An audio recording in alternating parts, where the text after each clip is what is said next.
इस वक्त की एक और बड़ी खबर है, जल्दी से आपको लेकर चलेंगे मृत्युंजय के पास और अपडेट आ रहा है। मृत्युंजय, सभी आरोपियों को छोड़ दिया गया है, सभी आरोपियों को बरी कर दिया गया है। बहुत बड़ी खबर है, बेनिफिट ऑफ डाउट दिया गया है। कोर्ट ने कहा है कि सभी आरोपियों को बेनिफिट ऑफ डाउट मिलता है और सिर्फ संशय के आधार पर, शक के आधार पर इन्हें हम दोषी नहीं ठहरा सकते हैं। सभी आरोपियों को बरी कर दिया गया है। एबीपी न्यूज पर सबसे बड़ी ब्रेकिंग, सबसे बड़ी खबर, सभी 7 आरोपियों को मालेगांव ब्लास्ट मामले में बरी कर दिया गया है। कहा है कि बेनिफिट ऑफ डाउट मिलता है, शक के आधार पर किसी को भी दोषी नहीं ठहरा सकते हैं, इसलिए सभी आरोपियों को बरी किया जाता है। ये बहुत बड़ी बात है। अक्यूज नंबर 1 साध्वी मालेगांव बम धमाका और इस मामले में सभी 7 आरोपी बरी किए गए।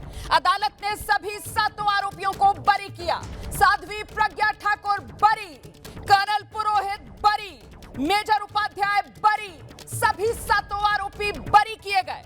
अदालत की तरफ से सबूतों के अभाव में सभी को बरी किया गया। बेनिफिट ऑफ डाउट सभी आरोपियों को दिया गया। सभी 7 आरोपी बरी। कि सिर्फ शक के आधार पर किसी को दोषी नहीं ठहराया जा सकता। इन सभी आरोपियों को बेनिफिट ऑफ डाउट मिलता है। आज कर्नल पुरोहित के संदर्भ में कोर्ट ने ऑर्डर में एक बहुत बड़ी बात कही कि चार्जशीट दायर होने से पहले जो उनका बयान लिया गया था और उसके बाद में लिया गया था, उसमें कहीं ना कहीं अंतर दिखता है, फर्क दिखता है और कहीं ना कहीं लूपहोल्स दिखते हैं। इस प्रकार की एक बड़ी बात कही है। लेकिन सबसे बड़ा फैसला इस वक्त का, 17 साल बाद 29 सितंबर 2008 को मालेगांव में ब्लास्ट हुआ था, उसके 17 साल बाद एनआईए कोर्ट का फैसला आया और 7 आरोपियों को, जिसमें साध्वी प्रज्ञा ठाकुर भी है, कर्नल पुरोहित भी है, सभी आरोपियों को बरी कर दिया गया है। कोर्ट का इस वक्त का सबसे बड़ा फैसला है, सभी आरोपियों को बरी कर दिया गया है। इस वक्त का एनआईए कोर्ट का बहुत बड़ा फैसला है। कहीं ना कहीं कोर्ट ने ये माना कि जो एटीएस की जांच थी उसमें लूपहोल्स थे,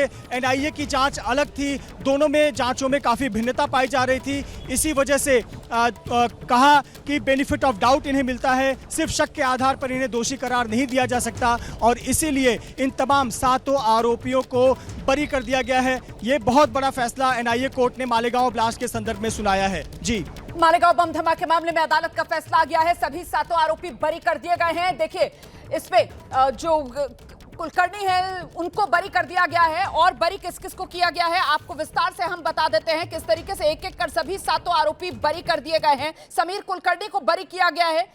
साध्वी प्रज्ञा ठाकुर हाई प्रोफाइल आरोपी थे, साध्वी प्रज्ञा ठाकुर को बरी कर दिया गया है। लेफ्टिनेंट कर्नल पुरोहित बरी कर दिए गए हैं। मेजर रमेश उपाध्याय बरी कर दिए गए हैं। अजय राहिरकर बरी कर दिए गए हैं। सुधाकर द्विवेदी उर्फ दयानंद पांडे बरी। प्रज्ञा सिंह ठाकुर बरी।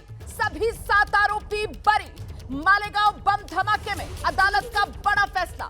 अदालत की तरफ से साफ किया गया है, सबूतों का अभाव है, जांच एजेंसी साबित नहीं कर पाई धमाका बाइक पर रखे एक्सप्लोजिव से ही हुआ।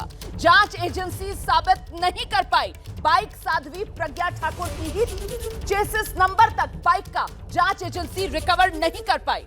जांच एजेंसी साबित नहीं कर पाई।